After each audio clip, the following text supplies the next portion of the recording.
Season के last episode में हमें बहुत ही शानदार गैंग के बारे में पता चलता है जिसके लीडर का नाम था वास्को भाई। इसी के साथ एपिसोड नंबर 3 की शुरुआत होती है। योंगसो इस वक्त मॉल के अंदर काम कर रहा था, लेकिन वो योंगसो का चेहरा देख के उससे खास बात भी नहीं करती है।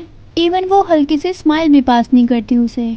योंगसो को ये सब देख के काफी ज्यादा बुरा लगता है कि लोग काफी ज्यादा पार्शल हैं। जब वो अपनी मोटी वाली बॉडी के अंदर रहता है तब उसे ढंग से कोई देखता भी नहीं है, ना ही कोई उससे बात करता है। यहीं पर जब वो अपनी मॉडल वाली बॉडी के अंदर रहता है तब सभी उससे बात करने के लिए मरते हैं। उसी वक्त उस लेडी के जाने के बाद एक लड़का आता है जो कि पूरे स्टोर में घूम रहा था। उसके बाद वो एक सिगरेट के पैकेट को भी उठाता है और वो बिना पैसे दिए वहाँ से फुल स्पीड में भाग जाता है। लेकिन योंगसो को पता था अगर उसने सिगरेट के पैसे नहीं लिए तो उसका मैनेजर उसको जॉब से निकाल देगा। इसी कारण वो उस लड़के के पीछे पूरी फुल स्पीड से भागता है और तभी वो दुबला पतला सा लड़का एक गैंग के पास आके रुक जाता है।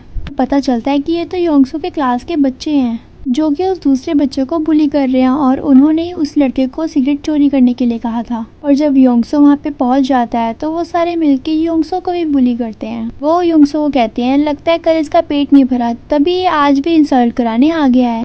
वो बोलता है कैसा हो अगर हम दोनों इन दोनों की मिलके फाइट करा दें। यहाँ पे क्लास के बाकी लड़के आके योंगसो और पतले दुबले लड़के को मारने पीटने वाले ही थे। तभी यहाँ पे एक बहुत ही बड़े हीरो की एंट्री होती है जो कि थी वास्को भाई की।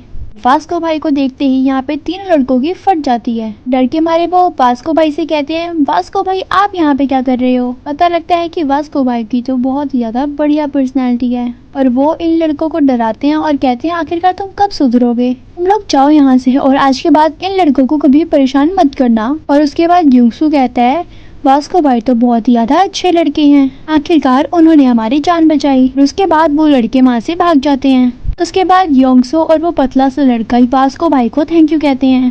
ताकि उनके कान में एयरपोर्ट्स लगे हुए थे इसलिए वो कुछ सुनते नहीं हैं। तभी दुबला पतला सा लड़का इशारों में वास्को भाई को कहता है कि अपने एयरपोर्ट्स निकालो और फिर इन तीनों की आपस में बात होती है। पता चलता है कि इस लड़के का नाम पार्क जीहो है। तभी पता चलता है कि ये लड़का भी इसी स्कूल में 10th स्टैंडर्ड में फैशन डिजाइनिंग की क्लास में पढ़ता है। एकदम से योंगसो बोलता है क्या तुम भी उसी क्लास में पढ़ते हो। लेकिन योंगसो सोचता है कि मैं तो बता नहीं सकता कि मैं भी उसी क्लास में पढ़ता हूँ, नहीं तो उसकी बॉडी के बारे में रिवील हो जाएगा। और फिर पार्क जीहो वास्को भाई से योंगसो को मिलवाता है। साथ ही में वास्को भाई भी जीहो से पूछते हैं कि तुम उसी क्लास में हो ना जिसमें वो नया लड़का आया है। योंगसो ये बात सुनकर एकदम से चुप हो जाता है। तो सोचता है ये तो मेरे बारे में ही बात कर रहे हैं। और फिर जीहो कहता है कि हाँ वो मेरी क्लास में ही पढ़ता है। वास्को भाई रोने लगते हैं और उसे कहते हैं कि उस लड़के को बताओ कि हर एक से पंगा लेना अच्छी बात नहीं है। योंगसो ये बात सोच के बहुत ज्यादा टेंशन में हो जाता है कि वास्को भाई रोने क्यों लग गए इतनी सी बात को सुन के। ये नेक्स्ट डे में शिफ्ट हो जाता है।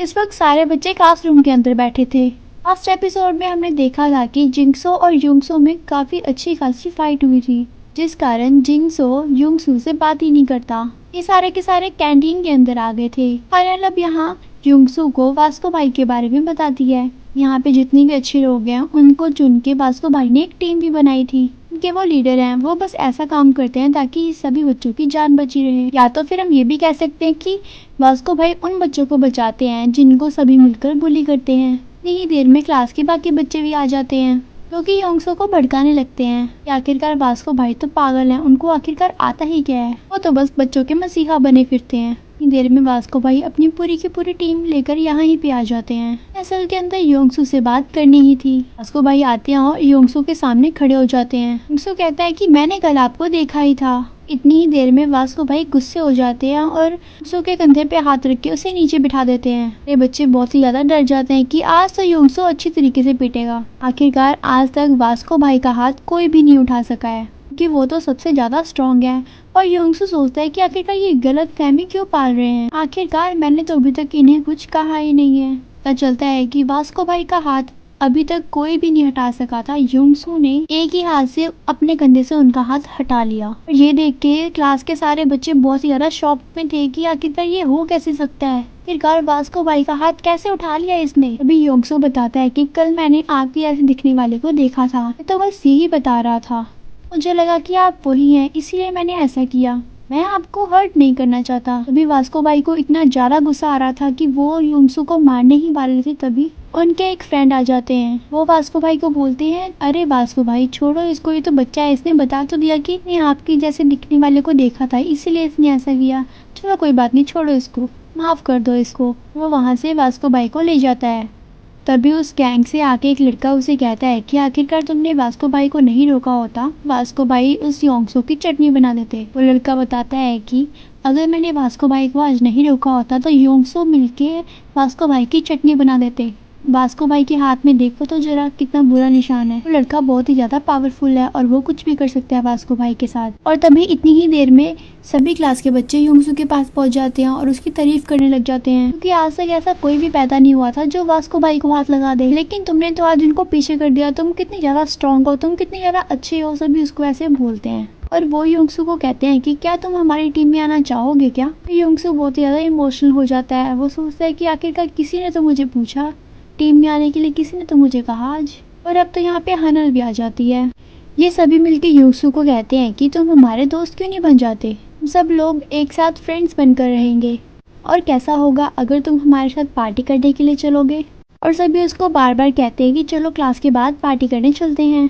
युंगसू अंदर से बहुत ही ज़्यादा खुश था, क्योंकि आज तक उसे किसी ने भी पार्टी में नहीं बुलाया था, ना ही आज से पहले उसके कभी फ्रेंड्स बने थे। और वो अब अकेला नहीं रहना चाहता था। और आखिरकार फाइनली उसको इस बॉडी के कारण फ्रेंड्स मिल गए। रात होने पे वो उसी जगह पहुंच जाता है जहाँ पे वो क्लास के बच्चे थे। में वो बच्चों ऐसा बिहेव तो नहीं कर रहे थे, क्योंकि वो लोग बैठ के वहाँ पे ड्रिंक वगैरह कर रहे थे। लेकिन युंगसू को ऐसे दोस्त नहीं चाहिए थे। इन खैर अब जो भी थे, दोस्त तो थे ही, इसी कारण वो अंदर आ जाता है। और जब वो बैठता है, हनल उस पर लाइन मारने लग जाती है। कहती है तुम कितने स्मार्ट लग रहे हो घर के कपड़ों में भी, ये कपड़े थोड़े बड़े नहीं हैं। और इसी वक्त एंट्री होती है जिंगसू की। जब उसे पता चलता है कि यहाँ पे युंगसू भी आया है तो वो बहुत ही ज्यादा गुस्से से अंदर आके बैठ जाता है। और फिर इन लोगों की बातचीत शुरू होती है कि आखिरकार युंगसू को यहाँ पे क्यों बुलाया गया है। तभी बाकी के बच्चे कहते हैं कि हम सभी तो मिलकर तुम्हारा झगड़ा खत्म करवाना चाहते हैं, और आखिरकार तुम लोग मिलकर रहो ना, गुस्सा क्यों करते हो। भी युंगसू को ड्रिंक के लिए भी ऑफर किया जाता है, लेकिन युंगसू ड्रिंक करने से मना कर देता है, क्योंकि उसको ड्रिंक करना बिल्कुल भी पसंद नहीं था। लेकिन जिंगसू गुस्से में आता है और काफी सारी ड्रिंक कर लेता है। साथ ही में यहाँ पे जब कपड़ों की भी बात आती है, युंगसू बताता है कि उसने अपने दोस्त की टी शर्ट पहनी हुई है। भी वो सब कहते हैं कि तुम्हारा दोस्त तो काफी ज्यादा मोटा, बड़ा और हट्टा कट्टा होगा ना। साथ ही में ये भी पूछा जाता है कि तुम कहाँ पे रहते हो। युंगसू बताता है कि मैं अपने पेरेंट्स के साथ नहीं रहता, मैं अकेला रहता हूँ। तभी ये सभी कहते हैं कि चलो तब तो ठीक है, आज के बाद तुम्हारा घर हमारा अड्डा बन गया, अब से हम तुम्हारे घर पे आया करेंगे। तभी युंगसू कहता है नहीं नहीं, मैं तो अपने दोस्त के साथ रहता हूँ। और सभी सोचते हैं कि अगर युंगसू इतना ज़्यादा स्मार्ट और बड़ा है तो उसका दोस्त कितना बड़ा होगा जिसकी इसने टी शर्ट पहनी हुई है। लेकिन असल में युंगसू बात छुपाने के लिए उन्हें कहता है कि मेरे दोस्त ने स्टडी छोड़ दी हुई है और अब वो जॉब करता है, वो नाइट शिफ्ट करता है और पूरे दिन सोता है, इसलिए मेरे घर में कोई भी पार्टी नहीं हो सकती। जिसके बाद युंगसू जिंगसू से कहता है कि मिजिन यहाँ पे क्यों नहीं आई। और ये बात सुनते ही जिंगसू बहुत ही ज्यादा गुस्से में आ जाता है। फिर युंगसू बात को सही करने की कोशिश करता है और फिर युंगसू कहता है कि मैंने तो बस इसलिए पूछा क्योंकि तुम जहाँ भी जाते हो साथ में जाते हो, तुम दोनों साथ में बहुत ज्यादा अच्छे लगते हो, शायद तुम दोनों डेट कर रहे हो ना।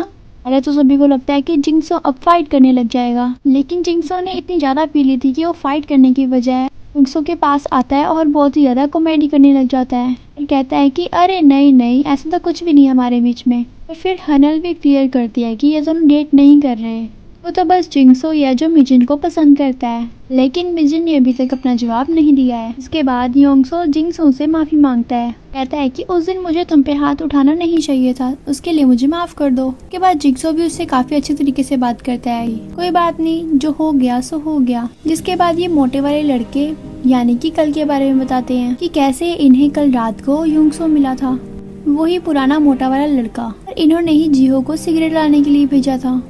लेकिन इसी चक्कर में वास्को ने आके वहाँ पे सारा काम खराब कर दिया था और सारा का सारा मूड खराब कर दिया। वो लोग मोटे वाले युंगसू की पिक्चर दिखाने ही वाले थे, लेकिन युंगसू वहाँ से खड़ा हो जाता है क्योंकि उसे बहुत ही ज्यादा गुस्सा आ रहा होता है कि वो नहीं चाहता था कि वो खुद की पिक्चर किसी और लोगों को दिखाए। इसी कारण वो एक दोस्त का फोन तोड़ देता है। इसके बाद युंगसू बोलता है कि आज के बाद उस लड़की को कोई भी कुछ भी नहीं कहेगा और ना ही उसे कोई तंग करेगा।